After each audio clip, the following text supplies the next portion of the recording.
Bonjour à tous et bienvenue dans cette vidéo. Alors aujourd'hui je me trouve dans un petit sous-bois. J'ai pas prévu de filmer aujourd'hui mais bon je me suis dit pourquoi pas, il y a quand même quelques petites choses à observer. Alors aujourd'hui le but de la vidéo ça va être de découvrir un petit peu ce qu'on peut observer dans les bois juste avant l'arrivée du printemps. Il n'y aura pas vraiment d'objectif très précis mais au moins on va juste se balader et essayer de voir ce qu'on peut découvrir dans les petits sous-bois juste avant le printemps.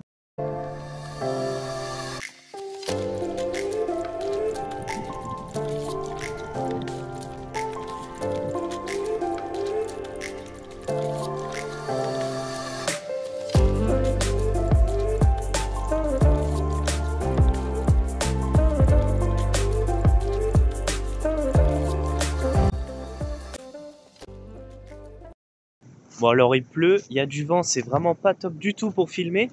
Mais bon, j'ai déjà repéré des petits trucs à vous montrer. Donc du coup, c'est pas très grave, on va faire un petit tour. On va juste se balader et regarder un petit peu ce qu'on peut trouver. J'ai déjà repéré quelques champignons, donc je vous emmène voir ça tout de suite. Alors, première trouvaille intéressante. Pour ceux qui me connaissent, vous la reconnaîtrez tout de suite parce que j'en ai déjà parlé dans une précédente vidéo courte. Il s'agit d'un champignon qui a vraiment une forme assez particulière. Il s'agit de la Pézise écarlate, qu'on va l'observer d'un peu plus près. Alors la Pézise, pour la reconnaître, c'est assez simple. Ça fait des espèces de coupelles comme ça. Et en fait, c'est des champignons très orangés, très rouges.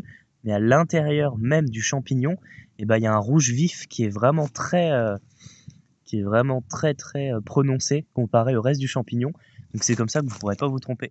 Bon alors pour l'identification, c'est pas très important parce que c'est pas un champignon qu'on va essayer de reconnaître à tout prix pour le manger, parce que même si à première vue, d'après mes recherches, il est comestible, on va quand même vraiment l'éviter parce que c'est vraiment pas un champignon intéressant à manger et surtout qui dégrade extrêmement bien le bois mort. Donc du coup, on va laisser faire son travail.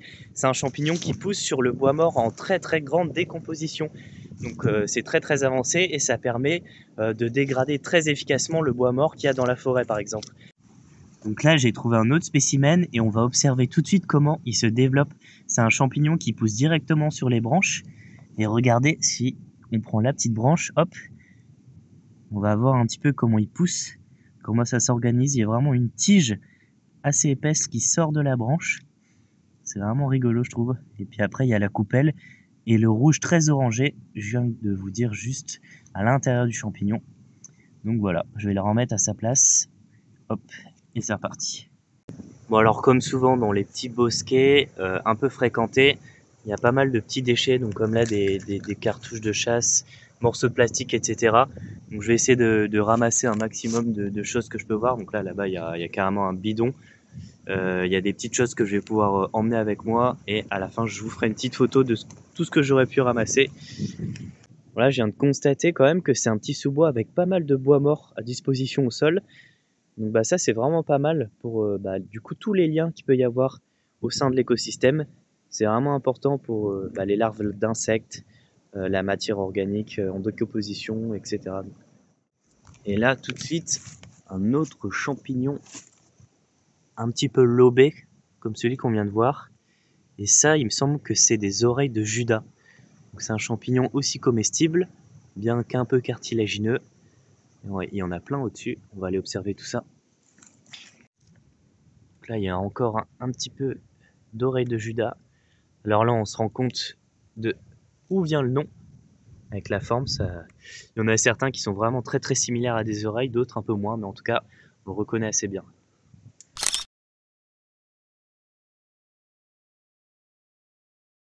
Alors j'allais continuer mon chemin, mais là je viens de tomber sur les restes d'un champignon vraiment particulier. Ça fait une espèce d'étoile.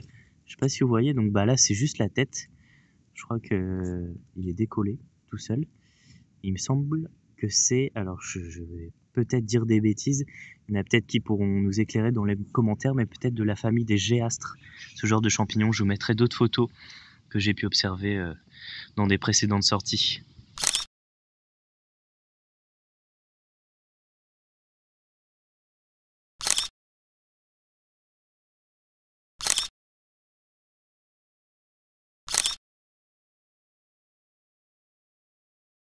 Ok, alors prochaine trouvaille, alors ici on a un petit crâne. Alors je vais le prendre avec mes mains, on a un morceau de crâne. Bon je sais pas trop, là on n'a pas beaucoup d'indices. Ça ressemble à un oiseau, à mon avis, il doit manquer le bec. Donc ça me fait penser à un oiseau. Donc, si vous avez d'autres infos, n'hésitez pas à le mettre en commentaire si vous pensez à autre chose. Moi, je ne sais pas trop. Alors, petite parenthèse pour ceux qui cueillent l'ail des ours, donc je sais que c'est une cueillette vraiment assez répandue. Il y a les feuilles de cette plante qui ressemblent vraiment beaucoup à celles de l'arôme, sauf que l'arôme c'est vraiment une plante très toxique, donc faites attention. Les feuilles d'arôme c'est vraiment bien lobé sur le bord, donc voilà un petit moyen pour la reconnaître. Ensuite, nouvelle trouvaille, une petite empreinte de chevreuil, alors elle est assez claire, hein. À côté de mon doigt ça se voit qu'elle est pas très grande, les pinces elles sont assez fines, donc là pas de doute c'est du chevreuil.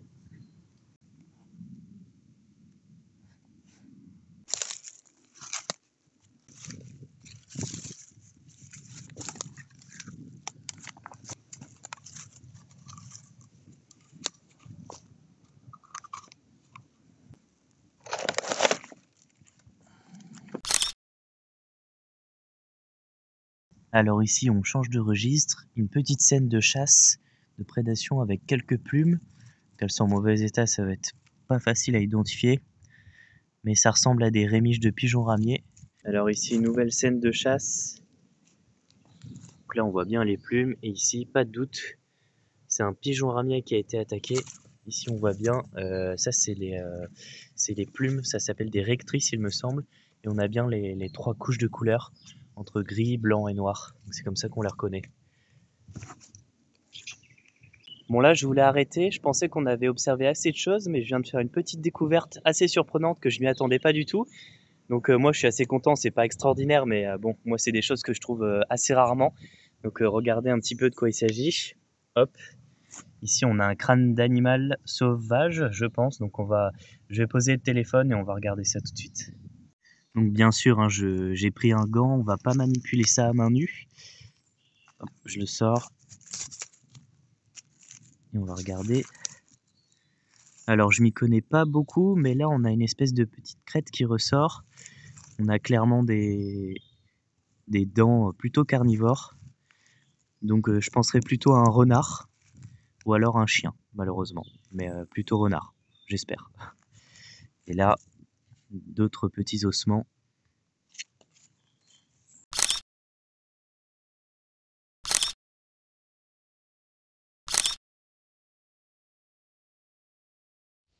Et là, juste à côté, il y a vraiment eu un carnage. Le pauvre pigeon, il s'est fait vraiment déplumer. Donc là, c'est sûr, c'est un pigeon ramier hein, qui s'est fait attaquer. Mais bon, c'est bizarre parce qu'on vient de trouver un crâne de renard juste à côté. Mais ça a évidemment aucun lien.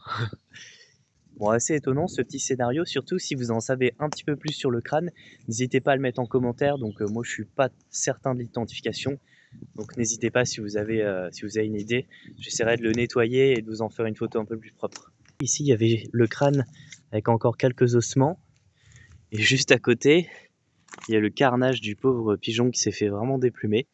Donc c'est assez étonnant, mais bon le renard ou alors l'animal qui était juste là devait être ici depuis bien plus longtemps que la scène qui est juste à côté. Bon, c'est la fin de la vidéo, merci d'être resté jusqu'à la fin, je pense qu'on va s'arrêter là. On a vraiment fini sur une découverte assez particulière, moi c'est des choses que je trouve très rarement chez moi, donc je suis assez content, je vais essayer de nettoyer ça et en faire un truc sympa. Sinon j'espère vous avoir donné l'envie de retourner vous aérer l'esprit en forêt et surtout de bien regarder ce qui peut se cacher autour de vous. Il y a vraiment plein de petites choses anodines d'un premier point de vue, mais si on y prête un petit peu plus attention, c'est vraiment des choses qui sont intéressantes à observer. La prochaine fois, on se retrouvera pour des vidéos un petit peu plus travaillées où le sujet sera un petit peu plus détaillé. Ici, c'était juste histoire de se balader et de regarder un peu ce qu'on peut trouver. Alors du coup, merci d'être resté jusqu'à la fin et à bientôt.